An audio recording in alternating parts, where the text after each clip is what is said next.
Hello friends, welcome friends. जैसे आप सभी लोग जानते हैं कि हम लोग Bihar SSC second inter level exam के लिए एडुटेरिया का जो नया प्रैक्टिस बुक आया हुआ है उसको कवर कर रहे हैं। फ्रेंड्स, यहाँ पर आप देख भी सकते हैं एडुटेरिया BSSC द्वितीय इंटर स्तरीय संयुक्त प्रतियोगिता परीक्षा 2023। और देखिए, इस बुक में टोटल 15 मॉडल प्रैक्टिस सेट्स दिए गए हैं। आज हम लोग सेट नंबर 6 को पूरी डिटेल में एक्सप्लेनेशन के साथ कवर करने वाले हैं। इससे पहले ऑलरेडी मैंने आपको सेट नंबर 1 से लेकर के सेट नंबर 5 तक को पूरी डिटेल में डिस्कस कराया हुआ है। अगर आपने इन सेट्स को नहीं देखा है तो ज़रूर देख लीजिएगा। इन सभी का लिंक आपको आज की इस सेशन के डिस्क्रिप्शन बॉक्स में मिल जाएंगे। फ्रेंड्स, अगर आप चैनल पर पहली बार विजिट कर रहे हैं और Bihar SSC second inter level exam की बेहतरीन तरीके से तैयारी करना चाहते हैं तो चैनल को सब्सक्राइब कर लीजिए और जो बगल में बेल आइकन है, घंटी का निशान है, उसको भी ज़रूर दबा लीजिएगा, ताकि जब भी Bihar SSC second inter level भर्ती से संबंधित कोई भी इंपॉर्टेंट वीडियो अपलोड किया जाए तो उसका नोटिफिकेशन सबसे पहले आपके पास पहुंच जाए। तो चलिए फ्रेंड्स, बिना देरी किए हुए सेशन आज के स्टार्ट करते हैं। पहले प्लीज़ सभी लोग जल्दी से सेशन को लाइक कर दीजिए और जब सेशन समाप्त हो जाएगा तो इसका लिंक कम से कम एक ग्रुप में अवश्य ही फ्रेंड्स शेयर कर दीजिएगा। तो फ्रेंड्स, जैसे मैंने आपको बताया है कि आज इस सेशन में हम लोग Bihar SSC second inter level exam के लिए एडुटेरिया का जो नया प्रैक्टिस बुक आया हुआ है, यहाँ पर आप देख भी सकते हैं BSSC इंटर स्तरीय प्रैक्टिस सेट्स, उसके सेट नंबर 6 को हम डिस्कस करेंगे। इससे पहले ऑलरेडी मैंने आपको सेट नंबर 1 से सेट नंबर 5 तक को पूरी डिटेल में एक्सप्लेनेशन के साथ कवर कराया हुआ है। अगर आपने इन सेट्स को नहीं देखा है तो ज़रूर देख लीजिएगा। इन सभी का लिंक आपको आज की सेशन के डिस्क्रिप्शन बॉक्स में मिल जाएंगे। चलिए स्टार्ट करते हैं फ्रेंड्स। पहले सभी लोग एक बार प्लीज़ जल्दी से सेशन को लाइक कर दीजिएगा। थोड़ा सा मैं जूम कर देता हूँ ताकि प्रश्न जो है आपको स्पष्ट रूप से दिखाई दे। आज के सेशन का पहला प्रश्न पढ़ेंगे। देखिए, पहला प्रश्न है कि दिल्ली सल्तनत के किस शासक ने तुर्कान चहलगानी यानी कि 40 दल का दमन किया था। देखिए, अगर आप आंसर पहले से जानते हैं तो आंसर कमेंट में देकर के बताते चलेंगे, इससे आपका रिवीजन होते चलेगा अगर आप कमेंट करते चलेंगे तो। साथ ही साथ जो भी मैं एक्सप्लेन करूंगा उसको ध्यानपूर्वक जरूर सुनिएगा। इससे क्या होगा कि एक प्रश्न के साथ साथ आपके 2 से 3 प्रश्न जो हैं कवर होते चलेंगे। अब यहाँ पर ध्यान दीजिएगा, दिल्ली सल्तनत के किस शासक ने तुर्कान चहलगामी यानी कि 40 दल का दमन किया था। देखिए, इल्तुतमिश जो था इसने अपने वफादार गुलाम सरदारों का एक सैन्य टुकड़ी रखा जिसे तुर्कान चहलगामी या 40 दल कहा जाता था। अगर पूछा जाएगा कि तुर्कान चहलगामी की स्थापना किसने किया था तो इल्तुतमिश ने किया था। और प्रश्न में पूछा गया है इसका दमन किसने किया था तो इसका दमन बलवन ने किया था। देखिए, बलवन जो था इसका दमन किया था और बलवन स्वयं भी सुल्तान बनने से पूर्व तुर्कान चहलगामी के सरदार सदस्य में शामिल था यह। अच्छा, इल्तुतमिश के बारे में पहले जान लीजिएगा। इसने बहुत सारे कार्य किए थे, जैसे कि इसने जो कुतुब मीनार था उसका निर्माण कार्य पूरा करवाया था। इसने इक्ता प्रणाली चलाई थी और इसने सबसे पहले शुद्ध अरबी सिक्के भी जारी किए। सर्वप्रथम दिल्ली के अमीरों का दमन इसने किया था।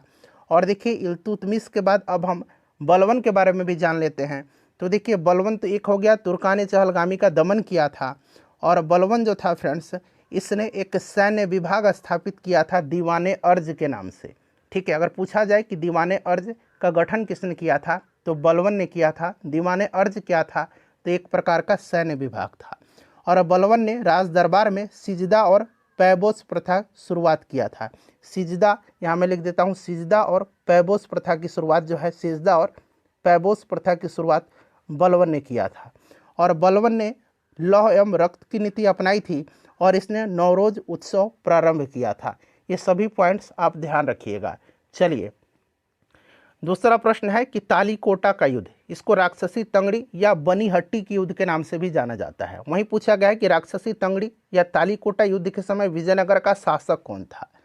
तो देखिए, यह जो युद्ध हुआ था बनीहट्टी, तालीकोटा या राक्षसी तंगड़ी का युद्ध, यह युद्ध 1565 में हुआ था। यह 1565 में हुआ था। ठीक है, और उस समय अगर बात करें विजयनगर का शासक कौन था तो तुलुव वंश का अंतिम शासक था कौन तो सदाशिव राय था। Option number A right answer हो जाएगा। और देखिए, इसमें जो है सदाशिव राय की सेना का नेतृत्व कौन कर रहा था तो फ्रेंड्स, इसका नेतृत्व जो है कौन कर रहा था तो ये भी आप याद रखेंगे, राम राय कर रहा था, राम राय। ठीक है, और ये जो युद्ध हुआ था इसमें एक तरफ जो है कौन कौन से थे तो अहमदनगर, गोलकुंडा, बीदर और बीजापुर थे। इसमें बरार नहीं था। कभी कभी बरार ऑप्शन में दे देगा तो इसमें बरार नहीं था। ठीक है, इसमें बरार नहीं थे। इसमें कौन कौन शामिल थे? एक तरफ जो संयुक्त सेना थी उसमें अहमदनगर, गोलकुंडा, बीदर और बीजापुर की संयुक्त सेना थी। ठीक है, और बीजापुर के सुल्तान अली आदिल शाह नेतृत्व कर रहा था। इस युद्ध में जो है, तालीकोटा के युद्ध में जो है विजयनगर की हार हुई थी। ठीक है ना, तो ये सब आप ध्यान रखिएगा। चलिए नेक्स्ट क्वेश्चन है, किस सिख गुरु को खुसरो की सहायता करने के कारण जहांगीर द्वारा उन पर राजद्रोह का आरोप लगा करके फांसी की सजा दी गई थी? तो फ्रेंड्स ये गुरु अर्जुन देव थे। सिखों के 5वें गुरु थे गुरु अर्जुन देव। उन्हीं पर जो है खुसरो की सहायता करने का आरोप लगा करके जहांगीर के द्वारा उनको फांसी की सजा दी गई थी। क्लियर। और अगर हम बात करें सिखों के जो 9वें गुरु थे गुरु तेग बहादुर, उनकी हत्या किसने करवाई थी? तो उनकी हत्या औरंगजेब ने करवाई थी। अगला प्रश्न हमारा कि मिथिला के कर्नाट वंश की स्थापना किसने किया था? देखिए मिथिला का जो कर्नाट वंश था बिहार से संबंधित प्रश्न है। इसकी स्थापना नानेदेव ने किया था, नानेदेव ने किया था। और देखिए कर्नाट वंश जो थी इसकी राजधानी सिमरावगढ़ थी। और कर्नाट वंश का जो शासनकाल था इसको मिथिला का स्वर्णयुग कहा जाता है। इस वंश का आखिरी शासक कौन थे? तो इस वंश का आखिरी शासक जो थे ये हरि सिंह देव थे। हरि सिंह देव, याद रखिएगा हरि सिंह देव थे। यहाँ पर देखिए हरि सिंह देव थे। नेक्स्ट क्वेश्चन हमारा कि निम्नलिखित घटनाओं का कालक्रम के अनुसार बढ़ते हुए सही क्रम में व्यवस्थित करना है। और यहाँ से आपको आंसर चुन करके बताना है। देखिए ABCD यहाँ पर दिया भी गया है। वास्को डिगामा की दूसरी बार भारत यात्रा। अच्छा, वास्को डिगामा पहली बार कब भारत आया था? तो 1498 में आया था। सभी को पता है। दूसरी बार यह 1501-2 में आया था। कहीं आपको एक भी मिल जाता है, कहीं दो भी। ठीक है ना, तो ये 1502 ही यहाँ पर चलते हैं मान करके। उसके बाद तीसरी बार यह भारत कब आया था? तो 1524 में आया था और भारत में इसकी मृत्यु हुई थी। ये भी आप तीनों ध्यान रखिएगा। ठीक है ना। वांडीवास का निर्णायक युद्ध जो हुआ था ये कब हुआ था? तो वांडीवास का युद्ध जो हुआ था ये 1760 में हुआ था। ब्रिटिश ईस्ट इंडिया कंपनी की स्थापना 1600 ईस्वी में हुई थी। और वेदरा का जो निर्णायक युद्ध हुआ था ये 1759 में हुआ था। तो ये क्रम आपका क्या हो जाएगा? तो सबसे पहले देख लीजिएगा पहला हो जाएगा, उसके बाद यहाँ पर देखिए तीसरा हो जाएगा, उसके बाद यहाँ पर चौथा हो जाएगा, फिर यहाँ पर देखिए आपका दूसरा हो जाएगा। तो ये क्रम है जो कि ऑप्शन नंबर C में दिया गया है।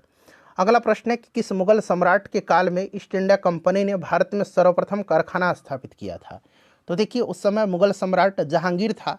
जहांगीर 1605 से 1627 तक इसका शासन रहा था।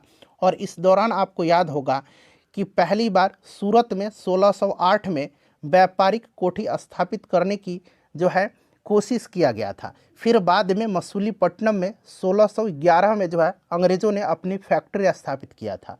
तो ये सब आप ध्यान रखिएगा। जहांगीर यहाँ पर राइट आंसर हो जाएगा।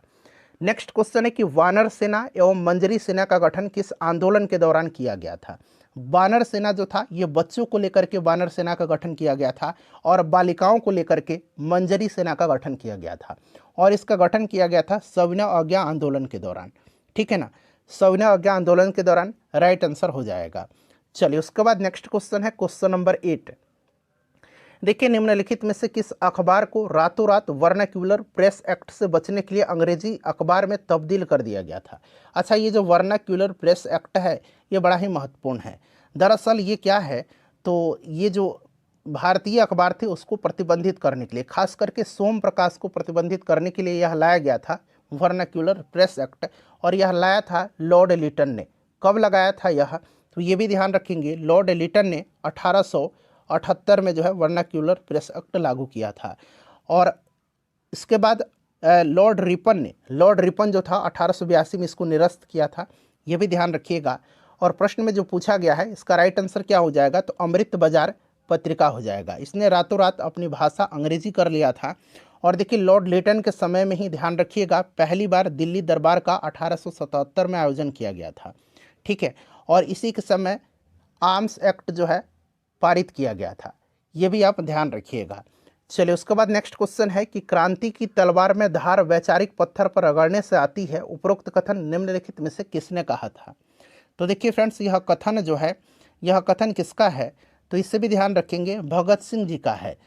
क्रांतिकारी लक्ष्य में विचारधारा की भूमिका का महत्व जनता तक पहुंचाने के उद्देश्य से भगत सिंह जी ने लाहौर कोर्ट में कहा था कि क्रांति की तलवार में धार वैचारिक पत्थर पर रगड़ने से ही आती है। तो यहाँ पर भगत सिंह राइट आंसर हो जाएगा। उसके बाद देखिए निम्न में से किस क्षेत्र में अस्थायी बंदोबस्त की प्रथा प्रचलित नहीं थी। अस्थाई बंदोबस्त जो है ये लॉर्ड कॉर्नवालिस के द्वारा लाया गया था, ठीक है ना। और ये जो अस्थाई बंदोबस्त की योजना थी यह जॉन शोर ने बनाया था, जॉन शोर ने, ठीक है ना। जॉन शोर, याद रखिएगा, ये प्रश्न बनता भी है, जॉन शोर ने बनाया था। क्लियर। और देखिए फ्रेंड्स, अगर हम बात करें तो पूछा गया है कि प्रचलित नहीं थी, तो ये पंजाब में नहीं थी, ठीक है ना। उत्तर पश्चिम प्रांत, मध्य प्रांत और पंजाब में महालवाड़ी व्यवस्था लागू की गई थी। और महालवाड़ी व्यवस्था का जनक हॉल्ट मैकेंजी को माना जाता है, ये भी ध्यान रखिएगा। देखिए चंड प्रधोत, इस तरह से है चंड प्रधोत, ठीक है ना, प्रधोत, ये किस प्राचीन गणराज्य के राजा थे? तो देखिए चंद प्रधोत के बारे में आपने पढ़ा होगा कि जब एक बार ये पांडु रोग से ग्रसित हो गए थे तो बिंबिसार ने अपने राज्यवैद्य जीवक को उनके उपचार करने के लिए भेजा था। और जो ये चंड प्रधोत थे ये अवंती के शासक थे, और अवंती वर्तमान में मध्य प्रदेश में पड़ता है। अवंती के शासक थे और अवंती वर्तमान में मध्य प्रदेश में पड़ता है। तो यहाँ पर तो मेरे ख्याल से आंसर में ऑप्शन दिया ही नहीं गया है, ठीक है ना। चलिए, निम्नलिखित में से कौन सा सही सुमेलित नहीं है? यहाँ पर ध्यान दीजिएगा, सही सुमेलित इसमें से पूछा गया है कि कौन सा नहीं है। तो यहाँ पर दीजिए कुषाण स्वर्ण एवं ताम्र सही दिया गया है, कुषाणों ने सर्वाधिक शुद्ध स्वर्ण सिक्के चलाए थे। उसके बाद देखिए गुप्त स्वर्ण एवं रजत, ये भी सही दिया गया है, ठीक है। सातवाहन स्वर्ण ये गलत दिया गया, सातवाहन शासकों ने जो है चांदी, तांबा और शीशे के सिक्के जारी किए थे, तो सही नहीं है, option number C right answer इसका हो जाएगा। नेक्स्ट क्वेश्चन हमारे कि वर्तमान में उच्चतम न्यायालय में कुल कितने न्यायाधीश हैं? फ्रेंड्स, अगर सेशन आपको पसंद आ रहा है तो प्लीज़ सेशन को लाइक ज़रूर करें, आपका एक लाइक ही हमारे मोटिवेशन का कारण है। सो प्लीज़ लाइक करें और ज़्यादा से ज़्यादा सेशन को शेयर करिएगा। तो देखिए, अगर हम बात करें तो यहाँ पर सुप्रीम कोर्ट पूछा गया है, कितने जज होते हैं? तो इसमें एक मुख्य न्यायाधीश हैं और 33 अन्य न्यायाधीश होते हैं, तो टोटल मिलकर के 34 हो जाएगा, ठीक है ना। और वर्तमान में जो सुप्रीम कोर्ट है उसके मुख्य न्यायाधीश कौन है? तो धनंजय, यशवंत, चंद्रचूड़ हैं। इनका क्रम भी याद रखिएगा, ये 50वें नंबर के जो हैं CGI हैं। चलिए, लोकसभा में किसी विधेयक पर आम बहस निम्नलिखित में से किस स्तर पर होती है? किसी भी विधेयक को पुनः स्थापित करने का प्रक्रम उसका प्रथम वाचन होता है, और जो दूसरा वाचन होता है उसमें विधेयक पर विचार विमर्श होता है। सदन के सदस्य इसी स्तर पर आम बहस करते हैं। तो यहाँ पर देखिए द्वितीय वाचन हो जाएगा, आम बहस द्वितीय वाचन। अगला प्रश्न है क्वेश्चन नंबर 15 कि निम्नलिखित में से संविधान के किस अनुच्छेद के तहत राज्य वित्त आयोग का गठन किया जाता है? इंपॉर्टेंट क्वेश्चन है। राज्य वित्त आयोग का गठन जो है प्रत्येक 5 वर्ष पर किया जाता है राज्यपाल के द्वारा।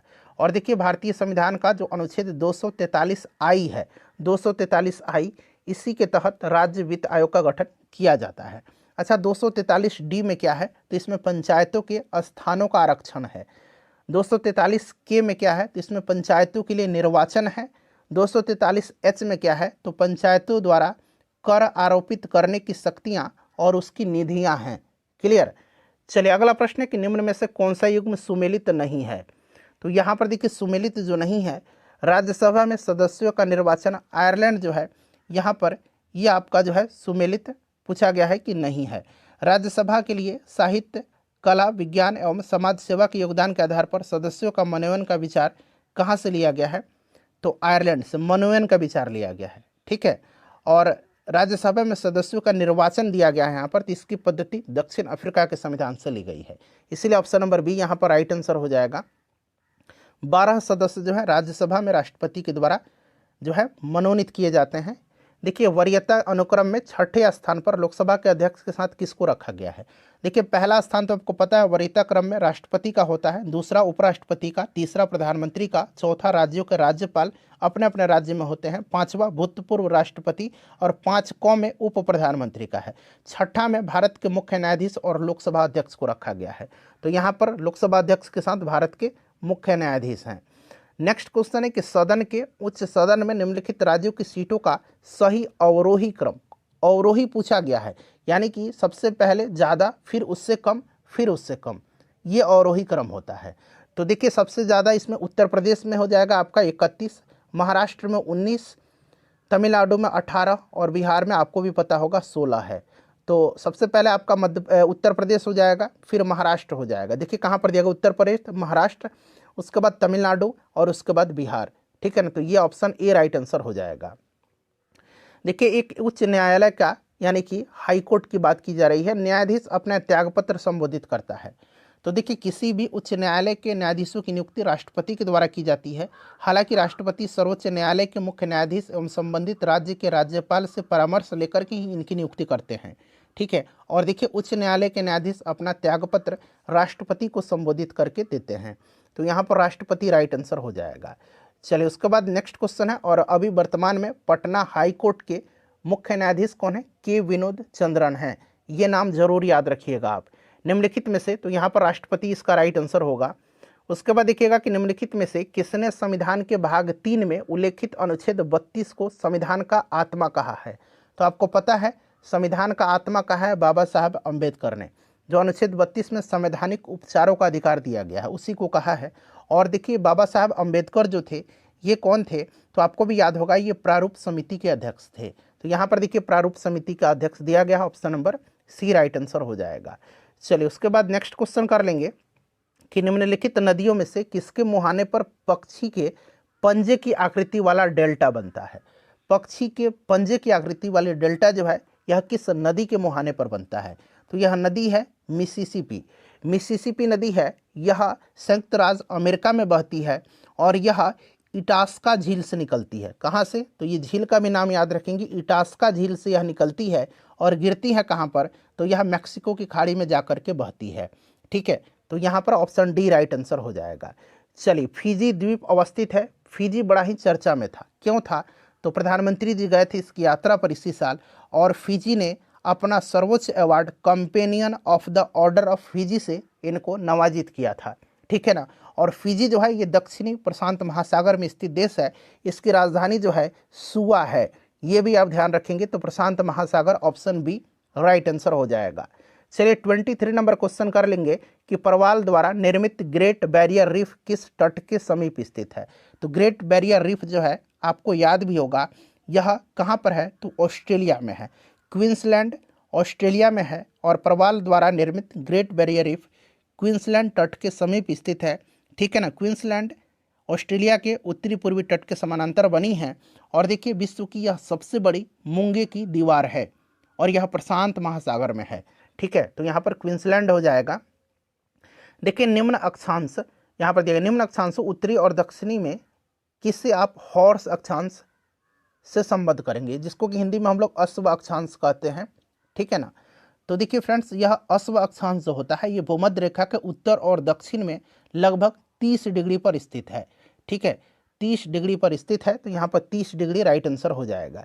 एल नीनो बनता है। एल नीनो जो है यह एक गर्म जलधारा है और एल नीनो प्रशांत महासागर में बनता है। ठीक है ना, प्रशांत महासागर में बनता है। तो प्रशांत महासागर यहाँ पर राइट आंसर हो जाएगा। ठीक है, याद रखिएगा, इंपॉर्टेंट है। चलिए, उसके बाद नेक्स्ट क्वेश्चन कर लेंगे। अगला प्रश्न है कि सतकोसिया बाघ रिजर्व जो है, सतकोसिया टाइगर रिजर्व, यह किस राज्य में है? सतकोसिया टाइगर रिजर्व जो है यह उड़ीसा में है।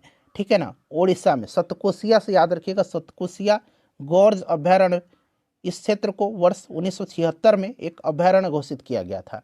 तो यहाँ पर देखिए उड़ीसा राइट आंसर हो जाएगा। देखिए, निम्न में से किस महाद्वीप में सबसे अधिक देश हैं? तो आपको भी पता है यह अफ्रीका महादेश है, अफ्रीका में है। इसको अंध महादेश भी कहा जाता है। तो अफ्रीका राइट आंसर हो जाएगा। अगला प्रश्न कि निम्नलिखित में से किस क्षेत्र में प्रवाल भित्ति नहीं पाई जाती है? प्रवाल भित्ति नहीं पाई जाती है। तो देखिए, प्रवाल भित्ति जो है कहाँ पर नहीं पाई जाती है? भारतीय समुद्री क्षेत्रों में यह मन्नार की खाड़ी, कच्छ की खाड़ी, लक्षद्वीप और अंडमान निकोबार द्वीप में पाई जाती है। कैम्बे की खाड़ी में यह नहीं पाई जाती है। तो कैम्बे की खाड़ी यहाँ पर राइट आंसर हो जाएगा। बाकी देखिए, मन्नार, कच्छ और लक्षद्वीप, मिनिकॉय द्वीप यहाँ पर पाई जाती है। अगला प्रश्न है कि भारत के किस राज्य का सर्वाधिक क्षेत्र घने पतझड़ वाले जंगल से घिरा है? तो जो फॉरेस्ट रिपोर्ट था 2021 के अनुसार, उसमें अगर हम बात करते हैं तो देखिए फ्रेंड्स, इसमें मध्य प्रदेश हो जाएगा इसका राइट आंसर। ठीक है ना, सर्वाधिक घने जंगलों से घिरा क्षेत्र मध्य प्रदेश का है। मध्य प्रदेश यहाँ पर राइट आंसर हो जाएगा, option number A. Next question कर लेंगे कि छठी पंचवर्षीय योजना के दौरान निम्न में से कौन सा कार्यक्रम शुरू किया गया था? तो यह कार्यक्रम, छठी पंचवर्षीय योजना का कार्यकाल 1980 से 1985 तक रहा था और इसी के समय समन्वित ग्रामीण विकास कार्यक्रम, जिसको कि एकीकृत ग्रामीण विकास कार्यक्रम भी कहा जाता है, 1980 में इसे प्रारंभ किया गया था और इस योजना का मुख्य लक्ष्य ग्रामीण निर्धन परिवारों को स्वरोजगार हेतु ऋण उपलब्ध करा करके उन्हें रोजगार प्रदान करना था। ठीक है ना। तो यहाँ पर देखिएगा आपका एकीकृत ग्रामीण विकास हो जाएगा।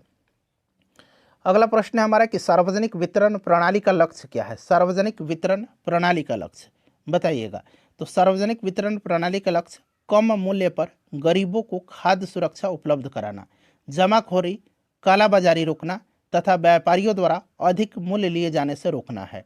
तो देखिए यहाँ पर सभी दिया गया है, गरीबों को खाद्य सुरक्षा उपलब्ध कराना, जमाखोरी और कालाबाजारी रोकना और व्यापारियों द्वारा अधिक मूल्य लिए जाने पर रोकना। तो उपरोक्त सभी राइट आंसर हो जाएगा। देखिए भारत में नगरीय क्षेत्र, ध्यान से पढ़िएगा, नगरीय क्षेत्रों में बीपीएल परिवारों की पहचान के लिए निम्नलिखित में से कौन सी समिति गठित की गई थी। तो देखिए यह समिति गठित किया गया था, कौन सी समिति, तो यह हासिम समिति थी। प्रोफेसर SR हासिम की अध्यक्षता में इसका गठन किया गया था और इसने अपनी अंतिम रिपोर्ट दिसंबर 2012 में प्रस्तुत किया था। ठीक है ना। तो यहाँ पर देखिए हासिम समिति हो जाएगा। देखिएगा यहाँ पर कपार्ट का संबंध, मैं हिंदी में लिखा गया, अंग्रेजी में लिखता हूँ कपार्ट का संबंध, CAPART, कपार्ट। कपार्ट का फुल फॉर्म अंग्रेजी में जान लीजिए, council for advancement of people's action and rural technology. एक बार मैं और रिपीट कर देता हूँ, council for advancement of people's action and rural technology. ठीक है। लोक कार्यक्रम एवं ग्रामीण प्रौद्योगिकी विकास परिषद अर्थात कारपाट इसको कहा जाता है। ठीक है। इसका गठन 1986 को किया गया था और इसका आंसर हो जाएगा ग्रामीण कल्याण कार्यक्रमों की सहायता और मूल्यांकन से, जैसे कि मैंने आपको इसका फुल फॉर्म में रूरल टेक्नोलॉजी बताया था। चलिए उसके बाद देखिए कौन सा युग्म इसमें से जो है निम्नलिखित में से सुमेलित नहीं है। तो इसमें से सुमेलित कौन सा नहीं है यह आपसे पूछा गया है। तो यहाँ पर आप देखेंगे ग्रामीण रोजगार, तो ग्रामीण रोजगार जो है यहाँ पर दिया गया है SJSRY,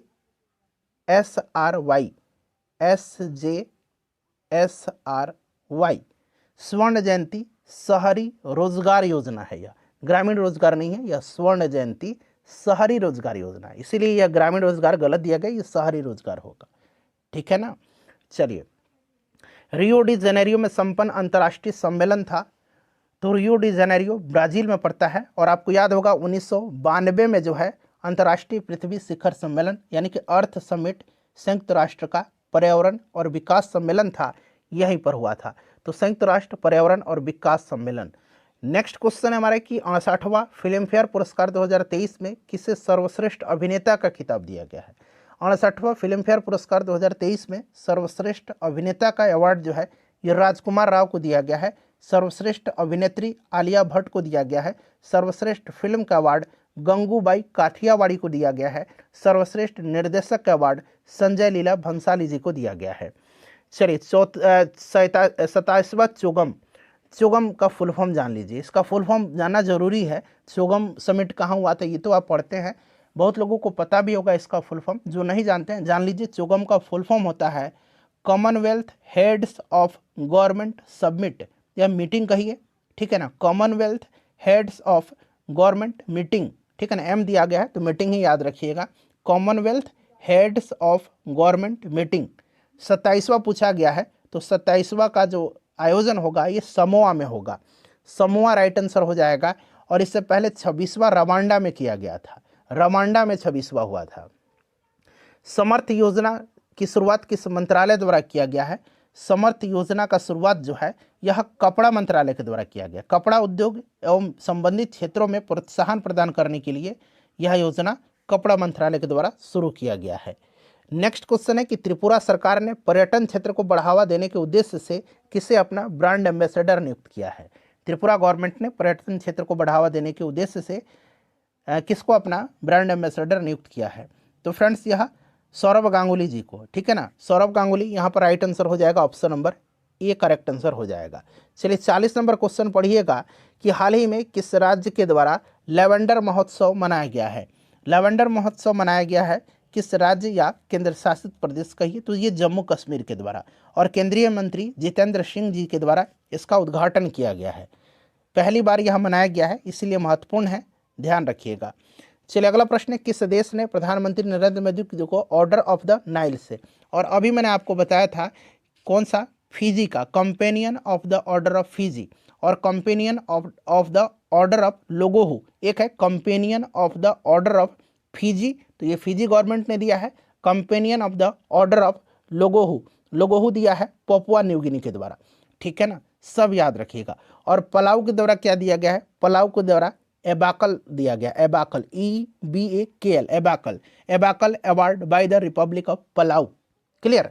तो ये सब मोदी जी को दिया गया है। नाइल दिया गया है मिस्र के द्वारा, ठीक है, याद रखिएगा। नेक्स्ट क्वेश्चन है बजट 2023-24 के अनुसार राजस्व घाटा जीडीपी का कितना प्रतिशत है? तो फ्रेंड्स यह जीडीपी का 2.9% है, ठीक है, 2.9%। नेक्स्ट क्वेश्चन है कि बजट 2023-24 के अनुसार विदेशी मुद्रा भंडार में भारत का स्थान क्या है? विदेशी मुद्रा भंडार में बजट के अनुसार बताना है, तो ये 6ठा स्थान है। वैक्सीन निर्माण में पहला स्थान है, दुग्ध उत्पादन में पहला स्थान है, कच्चा इस्पात उत्पादन में दूसरा स्थान है, अंडा उत्पादन में तीसरा स्थान है और रेलवे नेटवर्क के मामले में चौथा पोजीशन पर है। तो यहाँ पर 6ठा राइट आंसर होगा इसका। देखिए उपग्रह EOS 07 को किस प्रक्षेपण यान के द्वारा प्रक्षेपित किया गया था? तो फ्रेंड्स इसको SSLV D2 के द्वारा जो है, SSLV D2 के द्वारा जो है इसको फरवरी 2023 में प्रक्षेपित किया गया था। नेक्स्ट हमारे कि बिहार जाति आधारित गणना 2022 रिपोर्ट के अनुसार बिहार में अत्यंत पिछड़ी जाति यानी कि EBC की बात की जा रही है, ठीक है ना, जनसंख्या कितना प्रतिशत है? तो देखिए अभी रिपोर्ट भी दिया गया था इसका, और इसका अनुसार जो है EBC का जो है आपका 36.01% हो जाएगा। वहीं अगर अन्य पिछड़ा वर्ग पूछता OBC, ये देखिए यहाँ पर पूछा गया अत्यंत पिछड़ी जाति, अन्य पिछड़ा वर्ग पूछता तो ये हो जाता आपका 27.12%, अनुसूचित जाति पूछता तो 19.65%, अनुसूचित जनजाति पूछता तो 1.68%। ये सब आंकड़ा याद रखेंगे। और इसका अनुसार जनसंख्या जो है बिहार की यह 13,07,25,310 हो गई है। देखिए फोर्ब्स अरबपति सूची 2023 के अनुसार भारतीय अरबपति मुकेश अंबानी का स्थान क्या है? मुकेश अंबानी जी का स्थान जो है वो पूछा गया है, तो 9वां स्थान है। पहला स्थान बर्नार्ड आर्नो और फैमिली का है, सेकंड एलन मस्क का है और मुकेश अंबानी का 9वां पोजीशन है। देखिए कोंकण सैन्य अभ्यास 2023 का आयोजन कहाँ किया गया? ये कोंकण सैन्य अभ्यास जो है यह होता किसके बीच में है? तो भारत और ब्रिटेन के बीच हुआ, ठीक है, और ये अरब सागर में किया गया था। अरब सागर यहाँ पर ऑप्शन नंबर बी में दिया गया है, ठीक है ना। चलिए समुद्र शक्ति पूछा जाएगा, Bharat Indonesia, Ajay warrior Bharat Britain के बीच ही होता है, अजय वारियर। वरुण भारत और फ्रांस के बीच होता है। चलिए इंदिरा भारत और रसिया के बीच होता है, इंदिरा सैन्य अभ्यास। भारत की एकमात्र अंतर्वाही नदी निम्न में से कौन सी है? तो यह नदी लूनी नदी है, ठीक है ना, लूनी इसका राइट आंसर हो जाएगा, आपको भी पता है। उसके बाद देखिए अमृत क्रांति का संबंध निम्नलिखित में से किससे है? सभी लोग अपना अपना स्कोर जरूर कमेंट करिएगा। देखिए फ्रेंड्स इसमें से अमृत क्रांति का संबंध नदी जोड़ो परियोजना से है, ठीक है ना। देखिए इसमें से बात करें आपका मसाला उत्पादन, तो मसाला उत्पादन बादामी क्रांति आपको भी याद होगा, ठीक है ना। सुनहरी क्रांति फल उत्पादन, बागवानी स्वर्ण क्रांति। नेक्स्ट क्वेश्चन है श्वेत क्रांति दुग्ध उत्पादन, हरित क्रांति खाद्यान्न उत्पादन। चलिए सार्वजनिक वितरण प्रणाली जिसको कि PDS अंग्रेजी में कहा जाता है, इसका संचालन किसके द्वारा किया जाता है?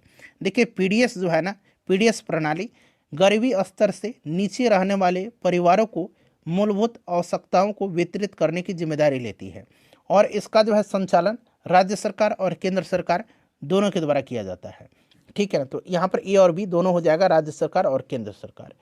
देखिए चुंबक और चुंबकीय पदार्थ के बीच चुंबकीय बल के कारण बल का कौन सा प्रभाव होता है? चुंबक द्वारा किसी चुंबकीय पदार्थ को अपनी ओर आकर्षित किया जाता है, परिणाम स्वरूप होता क्या है? पदार्थ का स्थान परिवर्तन होता है और वह चुंबक के नजदीक आ जाता है, ठीक है ना, तो यही होगा स्थान परिवर्तन। चलिए उसके बाद देखिएगा कि विद्युत इंसुलेटर का गुण क्या है? विद्युत इंसुलेटर क्या होता है? तो ऐसा सामग्री यह होता है जिसके आंतरिक विद्युत आवेश स्वतंत्र रूप से प्रवाहित नहीं होते हैं, क्योंकि इनमें इलेक्ट्रॉन कसकर के बंधा होता है, इसीलिए यह बिजली का संचालन नहीं कर सकते हैं। तो बिजली का संचालन न करना। निम्न में से सबसे छोटी इकाई कौन सी है? इसमें से सबसे छोटी इकाई अगर हम बात करते हैं तो कौन सी है? तो सबसे देखिए मिलीमीटर, 1 मिलीमीटर में 10 के पावर -3 हो जाएगा यहाँ पर मीटर, ठीक है। 1 एंगस्ट्रम में आपको याद है 10 के पावर -10 मीटर होता है, और फर्मी में कितना होगा? तो 10 के पावर -15 मीटर होता है, इसीलिए ऑप्शन सी राइट आंसर हो जाएगा। ठीक है, देखिएगा वक्रीय गति कर्वीलिनियर मोशन का एक उदाहरण है। कर्वीलिनियर मोशन की अगर हम बात करते हैं तो इसका उदाहरण बहुत सारे हो जाएंगे, जैसे कि एक तो साइकिलिंग होगा, टर्निंग अ कार होगा यानी कि कार का मोड़ होगा, जैवलिन थ्रो होगा, मोशन ऑफ स्नेक, स्नेक की जो गति है सांप की वो भी कर्वीलिनियर मोशन ही है। तो यहाँ पर जैवलिन थ्रो मैंने आपको बताया था एग्जाम्पल, भाला फेंक, नीरज चोपड़ा जुड़े हुए हैं इस खेल से और देश का नाम रोशन भी कर रहे हैं। निम्न में से कौन सा यंत्र किसी वस्तु या द्रव की गति मापने के लिए प्रयोग किया जाता है? देखिए निम्न में से कौन सा यंत्र, तो इसमें से अगर हम बात करते हैं तो ध्यान दीजिएगा, आपका एक तो टैकोमीटर होगा, वायुयान तथा मोटर नाव की गति वाला उपकरण है, रडार भी है, रडार दूर से आने वाली वाहनों की गति या दिशा को ज्ञात करने का एक उपकरण है, स्पीडोमीटर जो है गतिमान वाहनों की गति को मापता है, और वेंचुरीमीटर जो है किसी द्रव्य के प्रवाह की गति को मापता है। तो बिल्कुल 1 2 3 4 सभी हैं इसमें से। नेक्स्ट क्वेश्चन, न्यूनतम संभव फ़ारेनहाइट तापमान, अगर सेल्सियस पूछता तो -273 डिग्री सेंटीग्रेड, लगभग मैं बता रहा हूँ 0.15 भी होता है, तो इतना आप याद रखिएगा। यहाँ फ़ारेनहाइट पूछा गया है तो -459.4 फ़ारेनहाइट देखिए ऑप्शन में दिया गया है, ऑप्शन डी राइट आंसर होगा इसका, एब्सोल्यूट जीरो टेम्परेचर। ठीक है ना। चलिए उसके बाद नेक्स्ट क्वेश्चन है कि आवृत्ति और समय अवधि यानी कि टी का संबंध क्या है? तो आवृत्ति और समय अवधि का पारस्परिक संबंध क्या होता है? तो आवृत्ति बराबर होता है 1/समय अवधि, 1/समय अवधि। ठीक है ना, तो वहीं पूछा गया आवृत्ति और समय अवधि का संबंध यहाँ पर। तो देखिए क्या हो जाएगा, v into T equal to क्या हो जाएगा 1 हो जाएगा, जो कि यहाँ ऑप्शन ए में देख सकते हैं दिया गया है। नेक्स्ट क्वेश्चन हमारे कि मानव शरीर में रक्त की मात्रा शरीर के भार का लगभग कितना प्रतिशत होता है? तो स्वस्थ मनुष्य की बात करते हैं तो लगभग 7% होता है, 7 से 8%। ठीक है ना, तो यहाँ पर देखिएगा 7 से 8 कहाँ पर दिएगा, ऑप्शन बी में। स्त्रियों में पुरुषों की अपेक्षा रक्त की मात्रा कम होती है, इसको भी आप ध्यान रखिएगा। चलिए उसके बाद देखिएगा नेक्स्ट क्वेश्चन है हमारा कि ऊंचे पहाड़ों पर नाक से खून क्यों निकलने लगता है? ऊंचे पहाड़ पर दाब कम होता है। जब आप वायुयान में जाइएगा तो आपने पढ़ा भी है कि जो स्याही होती है पेन की वो निकलने लगती है, नाक से ब्लड आ जाता है, तो ऊपर क्या होगा वायुयान में, दाब जो है, प्रेशर जो है ये कम होता है। इसी के कारण शरीर के अंदर का दाब वायुमंडलीय दाब से अधिक हो जाता है, वायुमंडलीय दाब कम हो जाता है और शरीर का दाब अधिक, तो option number A right answer इसका हो जाएगा। देखिए अगला प्रश्न हमारा है कि यहाँ पर देखिए नोडुलेटेड रूट्स होती है, तो नोडुलेटेड रूट्स जो है ये कहाँ पर होती है? तो ये जड़ें जो हैं, नोडुलेटेड जड़, ये राइजोबियम नामक नाइट्रोजन फिक्सिंग जीवाणु के साथ मिलकर के पाई जाती है, और ऐसा होता है इसमें से मटर के पौधे में।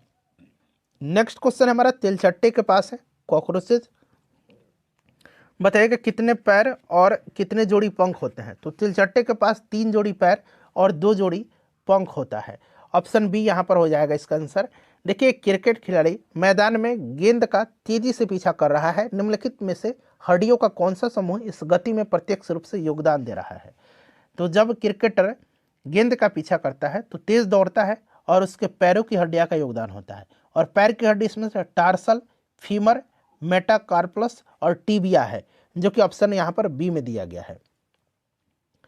चलिए उसके बाद देखिएगा कोशिका का नियंत्रण केंद्र है, तो आपको भी पता है कोशिका का जो नियंत्रण केंद्र है यह कौन सा है? तो फ्रेंड्स यहाँ नाभिक होता है, केंद्रक होता है। ठीक है ना, नाभिक। और देखिए अगर हम बात करें तो कोशिका की खोज रॉबर्ट हुक ने किया था, यह आप ध्यान रखिएगा।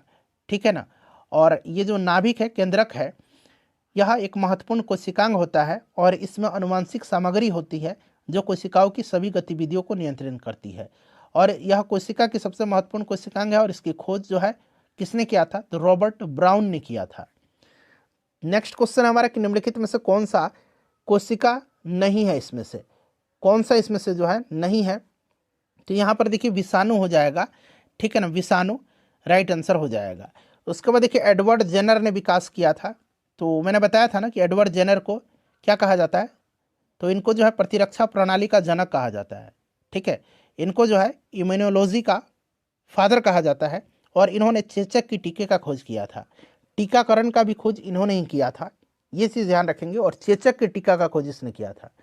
चलिए अच्छा, पोलियो टीका का खोज किसने किया था? रेबीज टीका का खोज किसने किया था? रेबीज के टीका का खोज किसने? पास्चर ने। पोलियो का आप बताइएगा। हार्मोन शब्द सबसे पहले किसके द्वारा प्रयोग किया गया था? तो यह प्रयोग किया गया था अर्नेस्ट हेनरी स्टर्लिंग के द्वारा।